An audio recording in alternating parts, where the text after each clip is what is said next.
मी जास्त काही वेळ घेणार नाही. सरांबरोबर बसलोय. माझी ओळख सांगतो छोटीशी. मी बऱ्याच वर्षानंतर LLB ला ऍडमिशन घेतलं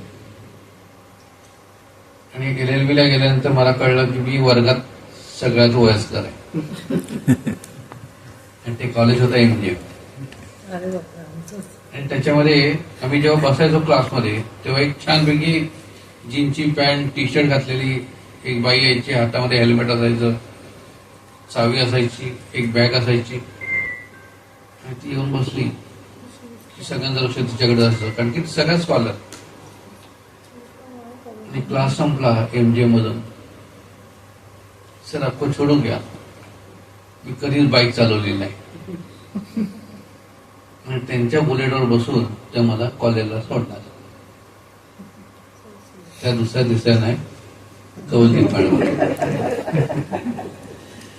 असा प्रवास आणि अशी दोस्ती आमची होती आणि आहे. आणि मला खूप बरं वाटतंय की आमचा प्रवास झाला MGM मधून. मध्ये DY पाटील आहे आणि मी तेरणार आहे. ऑलमोस्ट नवी मुंबईतले बिग बजेट कॉलेजेस एका स्टेजवर आहेत. माझ्याकडे छोटासा एक कार्यक्रम आहे जो मॅडमने दिला होता. माझ्या 280 कविता आहेत, त्यातली एक छानशी कविता तुमच्यासाठी सादर करतोय. मला तुम्हा सगळ्यांना आग्रहाची विनंती आहे की ही कविता मी जेव्हा वाचते तेव्हा प्रत्येकाने आपला चष्मा असेल तर चष्मा काढून डोळे बंद करून ही कविता ऐकायची. कारण की ही कविता खूप मनाला लागते. जेव्हा मी लिहायला घेतली तेव्हा अक्षरशः त्या पाण्यातून मला एक शब्द लिहावे लागले आणि ती मनाला भिडते आणि बोलते. त्रास देतं सगळ्यांना, पण 1-2 मिनिटं आपण याच्याने थांबलो. कवितेचं नाव नंतर कळेलच, स्वतःहून कळेल. स्वतःहून कविता तुमच्याशी बोलेल. उगाच मनात काहूर माजलं, उगाच मनात काहूर माजलं, थोडा वेळ शाळेत जाऊन बसावं असं वाटलं. आपसूक पावलं शाळेकडे वळली, आपसूक पावलं शाळेकडे वळली, शाळेच्या गेटपाशी येऊन आपसुकच थांबली.